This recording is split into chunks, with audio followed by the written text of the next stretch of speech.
sebuah renungan dengan judul Menantikan Tuhan. Saudara, kita baru saja selesai merayakan akan Paskah. Dan kita melihat di dalam Alkitab banyak sekali orang yang gagal dalam hal menantikan, saudara. Bahkan murid-murid Yesus pun yang hidup sekian lama, sekian tahun dengan Tuhan, saat dia disuruh untuk berjaga-jaga aja, suruh nungguin Tuhan Yesus berdoa, itu gak bisa, saudara. Mereka aja sampai tertidur. Gak bisa tuh menantikan sampai Tuhan ngomong, kamu tuh kok gak bisa sih berjaga-jaga sebentar saja gitu, kok malah tertidur. Kamu yang harusnya nungguin aku ini yang lagi khawatir. Tuhan Yesus berkata seperti itu. Menanti-nantikan Tuhan, banyak orang yang gagal dengan dalam hal menantikan. Bahkan kalau kita lihat dalam perumpamaan akan 5 darah, gadis yang pintar dan gadis yang bodoh, kita juga melihat hal yang sama. Ada orang yang menantikan dengan bijaksana dan ada orang yang menantikan dengan hal yang bodoh. Jadi kita hari-hari ini mau belajar, karena kalau kita nggak bisa menanti-nantikan Tuhan, kita nggak bisa menanti Tuhan tapi malah mengambil jalan pintas, itu yang akhirnya akan membuat kita tidak bisa melihat akan penggenapan seluruh janji Tuhan dalam hidup kita. Dari awal kita sudah menyanyikan, ku nanti Engkau Allah kuasa. Tema pujian hari ini adalah menanti-nantikan Tuhan. Menanti-nantikan Tuhan. Karena di situ dikatakan saat kita menantikan Tuhan, kita akan mendapatkan kekuatan yang baru. Saudara, dalam bahasa Ibrani, menanti Tuhan itu, menantikan itu bahasanya adalah, bahasa Ibrani adalah kafah. Itu mempunyai arti, ada 3 arti yang akan kita bahas dalam hari ini. Yang pertama adalah menanti dengan harapan yang besar. Yang kedua adalah menanti dengan tenang dan percaya. Dan yang ketiga adalah menanti dengan sabar. Nah, saudara, kita mau bahas dulu yang pertama, menanti dengan harapan yang besar. Kita mau baca dalam Yesaya 40 ayat 31. Kita baca ya saudara ya, 2, 3. Tetapi orang yang menanti-nantikan Tuhan mendapatkan kekuatan yang baru. Mereka seumpama Raja Wali yang naik terbang dengan kekuatan sayapnya. Mereka berlari dan tidak menjadi lesu. Mereka berjalan dan tidak menjadi lelah. Saudara, saya ini punya seekor anjing. Bukan seekor, 2 ekor. Tapi yang dilepas itu seekor, saudara. Ya, anjing ini selalu waktu itu selalu setia dengan satu majikan. Nah, dia itu sekarang itu setianya sama Sophie. Karena Sophie itu yang selalu rajin memperhatikan dia dan memberi dia makan. Nah, seringkali saat Sophie pergi, dia naik mobil dan lain sebagainya, dan waktu mau pulang, anjing ini yang tadinya sedang bermain-main dengan anak saya atau sedang bermain dengan saya atau dengan Ibu Nani, tiba-tiba dia lagi main-main gitu ya. Saya aja belum dengar mobilnya Sophie datang. Ini si anjing udah bisa langsung, tiba-tiba di tengah keasikannya, di tengah dianya lagi asik bermain, tiba-tiba dia langsung tegak, langsung lari ke depan, nyamperin. Oh, kita udah tahu, ini pasti Sophie pulang. Nah, dia ini, anjing ini, walaupun dia melakukan aktivitasnya sehari-hari, dia bermain-main dengan kita dan lain sebagainya, tapi dia ini selalu menantikan dengan harapan yang besar kalau tuannya itu datang. Ya tuannya itu ya Sophie ini. Gitu. Nah, saudara, anjing aja bisa seperti itu, saudara. Makanya banyak sekali kita harus belajar. Di Alkitab katakan anjing itu adalah binatang yang sangat setia. Bahkan seringkali orang yang, di sini dikatakan Kaleb artinya anjing. Tapi seringkali kita suruh belajar sama Kaleb. Karena saat dia menantikan janji Tuhan, dengan penuh harapan, dia mendapatkan bagian yang tidak didapatkan oleh orang lain. Dia mendapatkan bagian yang terbaik dari tanah Kanaan. Karena dia menantikan Tuhan, dia ngomong, aku mau yang terbaik. Seringkali saudara, kita ini gak tahan kalau suruh nunggu. Saya ini termasuk orang yang gak tahan kalau disuruh nunggu. Misalnya saudara, saya lagi kepengen ke toko, saya pengen sebuah sepatu misalnya saudara. Di dalam bayangan saya sudah tahu saya mau beli sepatu merek ini, tipenya ini. Dan waktu saya ke toko, karena memang sepatunya agak susah dicari gitu ya, untung-untungan dapatnya. Saya cari itu, waktu itu saya pas pergi ke luar negeri, saya carilah, sempetin, saya pengen nih sepatu ini. Saya cari ke beberapa toko, gak ketemu. Jalan lagi ke toko yang lain, saya tanyain lagi, gak ketemu lagi. Saya cariin lagi di toko lain, gak ketemu lagi. Waduh, kok gak ada ya, gak dapat ya. Akhirnya apa saudara? Saya mulai melihat alternatif yang lain. Saya lihat, oh sepatu ini bagus juga sih. Bagus juga. Karena saya gak tahan menanti saudara. Akhirnya saya mendapatnya cuman second opinion. Saya gak mendapatkan yang terbaik. Tapi saya mendapatkan yang, ya daripada gak ada lah. Udahlah, saya ambil yang ini aja. Nah saudara, dalam kita menanti-nantikan Tuhan, kita harus hati-hati. Seringkali kita bicara dan kita gereja Tuhan selalu ngomong, kapan sih Tuhan datang sih? Udah dari puluhan tahun yang lalu ngomongnya Tuhan mau datang nih, sedikit waktu lagi kita sudah berdiri di akhir dari akhir zaman. Kita menantikan kedatangan Tuhan. Banyak yang ngomong dan memprediksi dan sampai menyebutkan tahun, ternyata gak kejadian juga. Nah saudara, apakah kita termasuk orang yang lelah dan capek menantikan Tuhan? Karena bahaya sekali kalau kita capek, kita lelah. Akhirnya kita akan mencari second opinion. Seperti bangsa Israel. Bangsa Israel saat dia menantikan Musa. Saat itu Musa sedang dipanggil Tuhan, naik ke Gunung Sinai dan Tuhan berbicara banyak sama Musa. Untuk apa? Untuk kebaikan bangsa Israel. Dan saat itu saat ditunggu berhari-hari bahkan puluhan hari, kok nggak pulang-pulang Musa kok nggak turun-turun. Dan akhirnya bangsa ini lelah untuk menantikan Musa. Capek dia. Dan dia menyuruh Harun, udahlah Musa ini kayaknya nggak akan pulang deh. Mungkin dia juga sudah mati mungkin di atas. Kita nggak tahu, mungkin ada binatang buas menerkam dia dan lain sebagainya. Kita nggak tahu. Kita mengharapkan sesuatu yang nggak tahu lah ujungnya sampai kapan kita menanti. Yuk, kita mau bikin Allah lain aja, bikin berhala aja. Dan waktu itu Harun seorang imam, dia pun mengiyakan saudara. Dari keinginan akan bangsa ini. Dan akhirnya Harun ngomong, udah kumpulin sini perhiasan kamu, perhiasan kumpulin semuanya.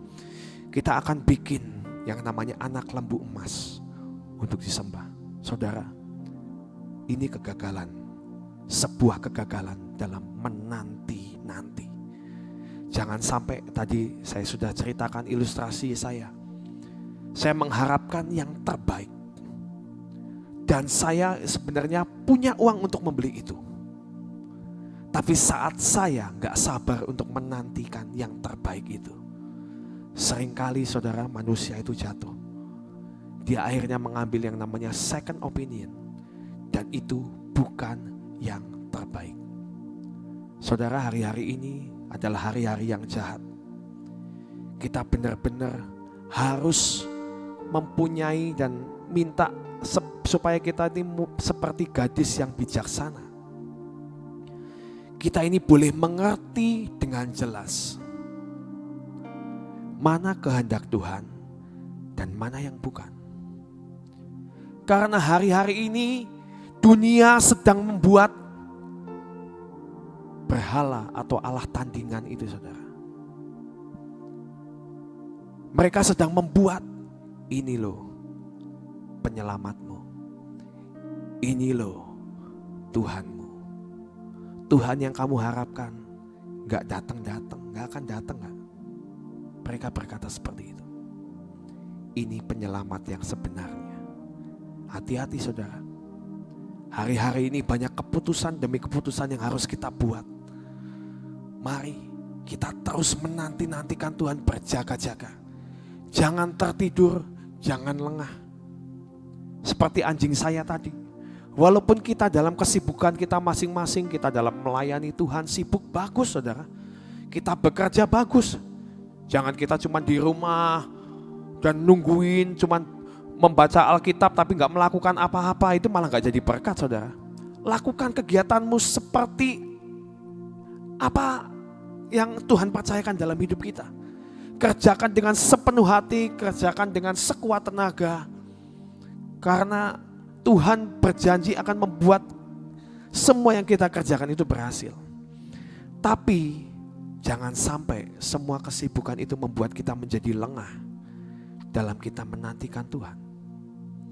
Dan bahkan itu akan membuat capek. Karena ada suara, udahlah, gak akan datang Tuhan.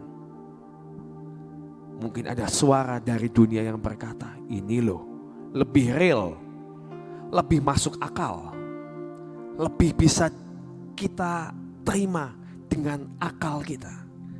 Dan sangat cengli. Nah bahaya saudara, kalau kita udah ngomong masalah cengli ini bahaya. Kompromi, cengli, nah ini repot saudara.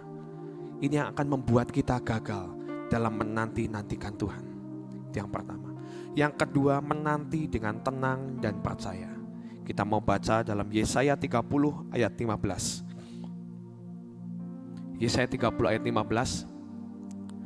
Tetapi orang-orang yang menanti-nantikan Tuhan, salah saudara, itu Yesaya 30 ayat 15. Sebab beginilah firman Tuhan Allah yang Maha Kudus, Allah Israel. Dengan bertobat dan tinggal diam, kamu akan diselamatkan. Dalam tinggal tenang dan percaya terletak kekuatanmu. Tetapi kamu enggan, dan selanjutnya saudara tuh di sini aja diomongin. Dalam tinggal tenang dan percaya terletak kekuatanmu. Tetapi kita itu seringkali kita itu enggan untuk tinggal tenang dan percaya. Kita sering menyanyikan lagu dari Pilar, ya. Buatku tetap tenang dan tinggal percaya. Buatku tetap tenang dan tinggal percaya. Gampang gak saudara? Gampang kalau gak ada apa-apa saudara. Kalau kita lagi santai, bisa kita tinggal tenang dan percaya. Tapi kalau begitu tagihan datang dan kita belum punya uang, bisa gak kita tetap tinggal tenang dan percaya? Seringkali enggak saudara. Jujur aja, seringkali kita mencari second opinion. Dan yang repotnya kalau kita malah enggak mengandalkan Tuhan, tapi kalau malah kita pergi ke dukun lah, kita malah mencari yang dari kuasa gelap dan lain sebagainya, itu malah bahaya saudara. Enggak gampang saudara, tinggal tenang dan percaya. Di Alkitab juga dikatakan, tetapi kamu enggan. Jadi kita harus minta kekuatan yang dari Tuhan. Supaya Tuhan memperkuat akan sayap-sayap kita ini. Diperkuat dengan harapan. Karena kalau kita gak punya pengharapan dalam menantikan Tuhan, pasti gugur iman kita. Iman tanpa pengharapan itu, susah jalannya saudara. Kita harus berharap hanya kepada Tuhan yang pertama. Yang kedua, nantikan dengan tenang dan percaya. Saya mau ngomong, ini memang gampang bacanya saudara, tapi gak mudah untuk dilakukan. Ya, saya juga masih belajar dan belajar. Belum menang dalam hal ini. Tapi tadi kita sudah menyanyikan, ya Roh Kudus, Engkau yang melatihku terbang. Saat kita dalam keadaan terjepit, atau kita kok rasanya gak ada jalan keluar. Jangan cari alternatif yang lain. Tapi kita mau minta Roh Kudus ajari aku. Roh Kudus ajari aku. Nantikan suara Tuhan. Ya, karena kalau kita nggak menantikan, kita hanya dapat barang KW, saudara. Second opinion itu bukan yang Tuhan mau. Yang ketiga adalah menunggu dengan sabar. Menunggu dengan sabar. Sabar adalah apa? Kemampuan untuk bertahan di tengah penderitaan. Itu namanya sabar. Ya, saudara, kemarin ini ada teman kita, Pak Purnomo, kemarin kesaksian di Live Tree. Dia ini dulu ini sumbunya pendek banget, saudara. Seperti pentol korek. Digesek sedikit langsung nyala. Pes, gitu. Tapi setelah dia bertobat, dia belajar untuk meredam yang namanya cepat marah ini. Kan buah roh apa? Harus panjang sabar, ya. Nah, dia belajar. Dia ngomong gak gampang. Saya untuk mengalahkan akan sifat sumbu pendek saya. Dan dia katakan salah satu tipsnya, kalau ada di antara kita yang mempunyai sumbu pendek. Kalau saat kita digesek, seolah-olah kita ini api kita udah mau nyala. Dia ngomong apa? Diem dulu, jangan banyak ngomong. Dulu dia ngomong, saya dulu kalau orang ngomong satu kata, saya ngomongnya langsung balas 10 kata. Dia ngomong 5 kata, saya langsung balas dengan 50 kata. Bahkan gak dengan perkataan, mungkin langsung ditonjok, saudara. Ya. Tapi dia belajar saat dia mau berubah. Saat mau marah, apa yang dia lakukan? Hitung 1, 2, 3, sampai 10. Diam dulu. Tetap tinggal, tenang. Dan percaya, sabar. Itu yang akan membuat kita menang. Dan saat ini saya melihat dia udah lebih sabar orangnya.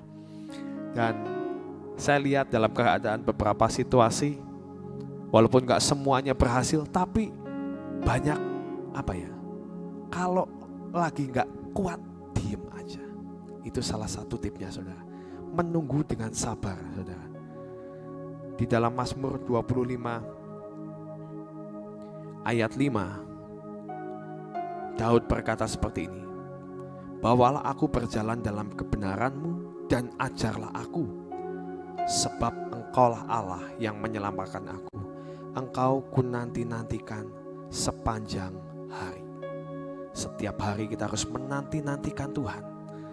Tuhan, pastikan saat Engkau datang, Engkau dapati aku menjadi hamba yang berkenan di hadapan-Mu. Mari saudara, kita mau renungkan ini. Menantikan Tuhan gak mudah, tapi pastikan kita memilih bagian yang terbaik. Jangan gantikan pilihanmu dengan second opinion apapun, tapi tetap pilih Tuhan, karena Tuhanlah bagian yang terbaik. Amin.